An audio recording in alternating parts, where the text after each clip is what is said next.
Hey guys, welcome to Z's Bees. This is part 2 of our queen splitting video. So I'm going to show you 2 different methods today based on what we've already done. So I'm going to show you from start to finish, so I'm not leaving anything out. Here are 4 queens. I have got these queens from Travis Linskins. If you're in the Fox Valley area here in Wisconsin, he's a great resource to go to. They sell nukes. A lot of the hives down here came from him, and he's just a wealth of knowledge. I'll be using these. This is a screened bottom board or dividing board. What I do here, this is essentially gonna make the hives into 2 because there's screen on both sides, and the bee's pheromone or the queen pheromone can't get passed along to the 2. So the hive on top thinks that they're queenless, or you can introduce another queen and they're a whole separate hive. The reason for these holes is that because the hive will be a little bit weaker, all the other bees will go back to the original hive, the older bees, where the nurse bees will stay, but they'll get the warmth from the hive below. So I'll explain it as we go. What I'm gonna do though, is I'm also gonna just do a split of moving one of my splits over to a new location. Now, I'm gonna find my strongest split, which I believe is gonna be a hive over here, and I'm gonna move that to a new location. Any of the forager bees or your older bees are gonna move back to the original hive, but those nurse bees are gonna stay there. So that's another option that you can do. So I'm just getting this ready. I just made all these bottom boards and a bunch of other stuff. I made all those other ones just to save some money. It has a lot of the little ants. So now I'm gonna pop the cover. You see that all those bees that were down there have moved up. Now I'm sure, because it's been 2 days, we're gonna have a mixture of both nurse bees and older bees.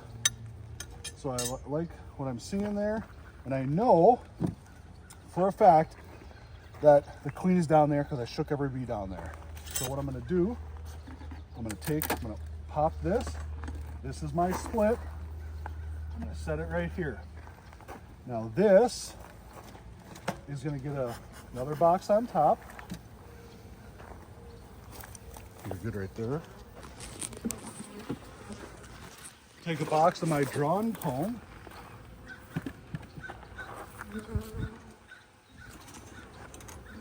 We'll set the queen excluder aside. Not simply because the queen's in there.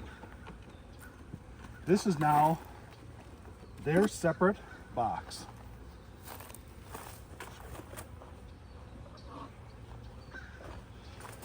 Now this hive, I'm going to put this on just like this. The entrance now is facing backwards. And I'm going to take this so you can see almost all the work is already done on this hive. Right there is the new entrance. I have to introduce a queen. Actually, I'll do that at the end. The longer we sit, they'll start to realize that they're queenless and they'll be more accepting. We also split because the young bees are more accepting. Probably unnecessary, but I'll just wait till the end and then I'll introduce the queens as we go.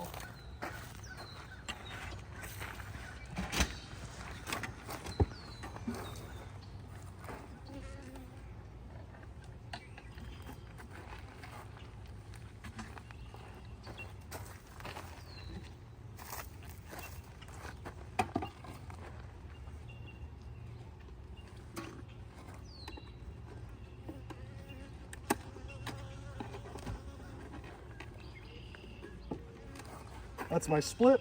My queen is in the bottom. This is pretty cool.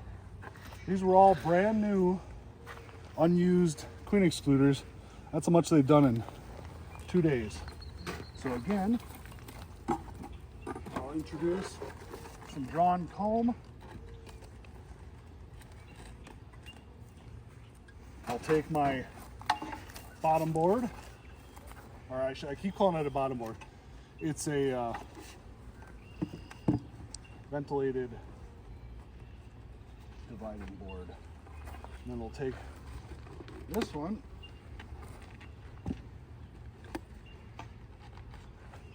So again, that split is done. Just for now, we'll put this down. So now we'll go over to these hives. One of the hives on the other side, we are going to move right here And that's just gonna be ready to go. That's just gonna be a split. So we can go do that right now.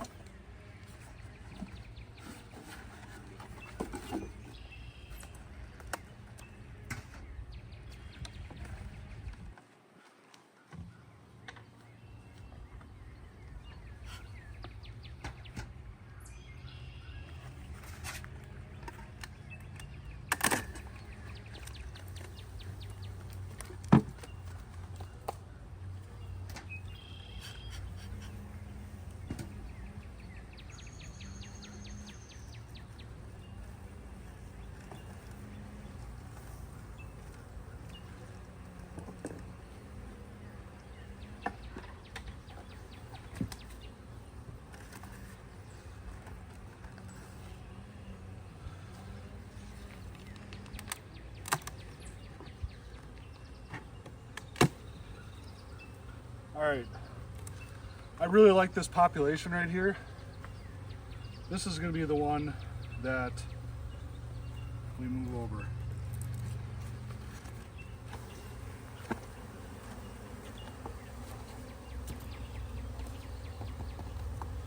So now,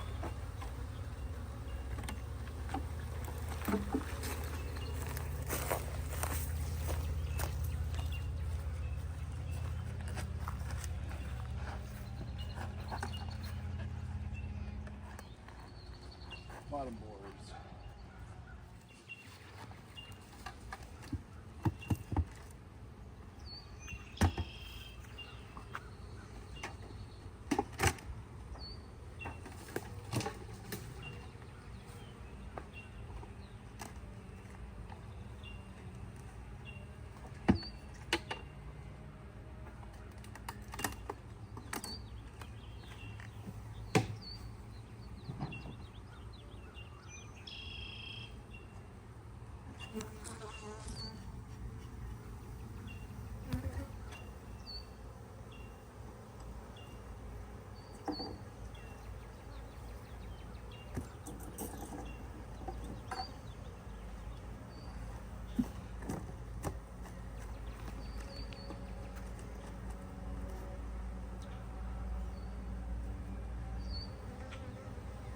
This is also called a snell grow board. You may hear it that way.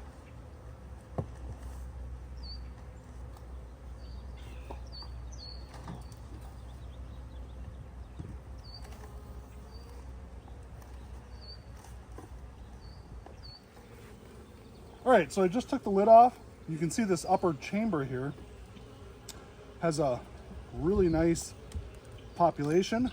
I'm just separating these out a little bit. And now, might get a little bit of flight here. In here are 4 queens in cages. So let's take one out. We'll set this over here. All those other bees in there were taking care of the queen. She's moving around. So now what I'm going to do, there should be a candy plug in there.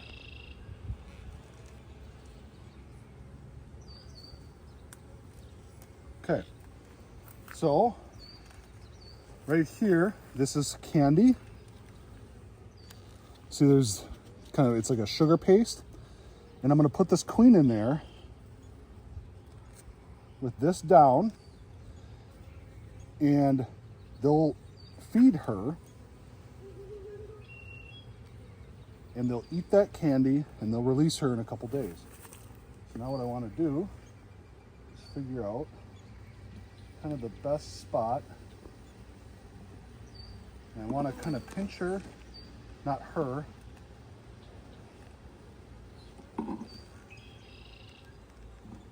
so that they can still get to her through the side.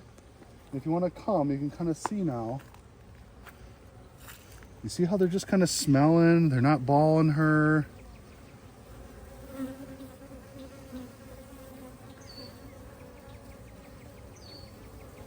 So that one now is all set.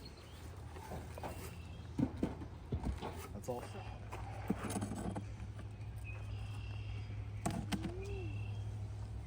So this one's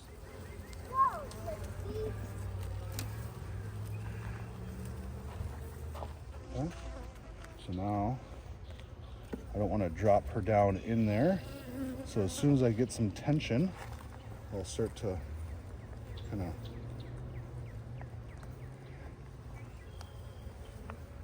so you see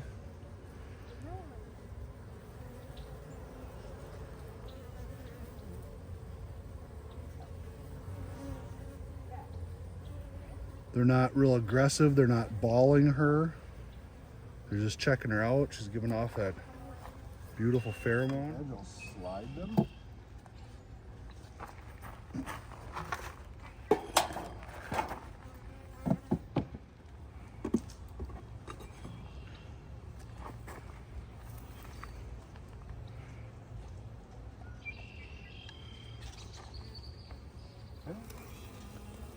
Oh. We'll remove that so the bees can chew.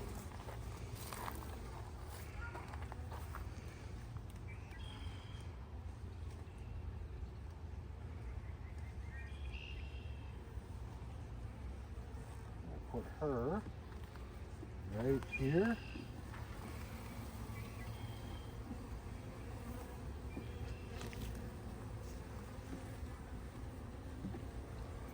So there she is in there. I can take care of her.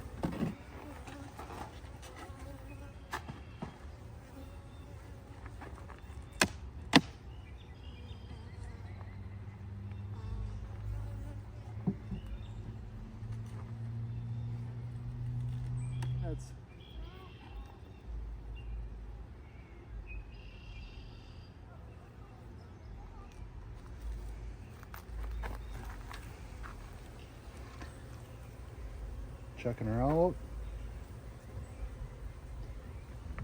And that cage protects her in case they're a little weary of her at first. Her pheromone. All right, so there you have it. We split 4 hives.